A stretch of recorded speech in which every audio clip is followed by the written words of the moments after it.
Kaleshwaram project Telangana కల్పతరువు అని BRS working president KTR అన్నారు. కాళేశ్వరం ప్రాజెక్టుతో బీలుబారిన నేల సస్యశ్యామలమైందన్నారు. ప్రాజెక్టుపై రేవంత్ సర్కార్ విషయం చిమ్మిందని కేటీఆర్ విమర్శించారు. ఆ క్రమంలోనే కమిషన్ నివేదికపై సీబీఐ విచారణకు ఆదేశించారని మండిపడ్డారు. కాలంగా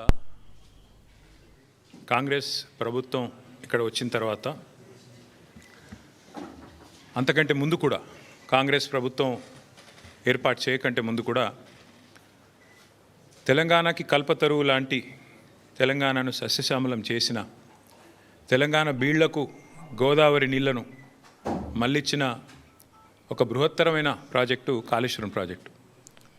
ఆ ప్రాజెక్టు మీద కాంగ్రెస్ పార్టీ ఎలక్షన్లకు 3-4 ఏళ్ళ ముందు నుంచే భయంకరంగా విషం జిమ్ముతూ మొదటి రోజు నుంచి ఈ ప్రాజెక్టును బద్నాం చేయాలన్న ప్రయత్నం ఎంత గట్టిగా చేసిందో, ఎట్లా ప్రజల మనసుల్లో లేని అనుమానాలను చొప్పించి అడ్డమైన ఆరోపణలు చేసి ఇష్టం వచ్చినట్టు నోటికి ఎంత వస్తే అంత మాట్లాడి మళ్ళీ ప్రభుత్వం వచ్చిన తర్వాత కూడా అదే ట్రెండు, అదే వరుస తప్ప ఇంకోటి లేనేలేదు.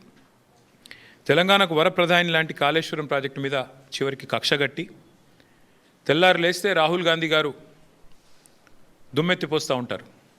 బీజేపీ జేబు సంస్థ సిబిఐ, బీజేపీ జేబు సంస్థ ఐటీ అంటూ తెల్లారు లేస్తే కాంగ్రెస్ ప్రభుత్వం, కాంగ్రెస్ పార్టీ జాతీయ నాయకత్వం జాతీయ స్థాయిలో సిబిఐ అంటేనే అది జేబు సంస్థ బీజేపీకి అని చెప్పి దుమ్మెత్తిపోస్తూ ఉంటారు.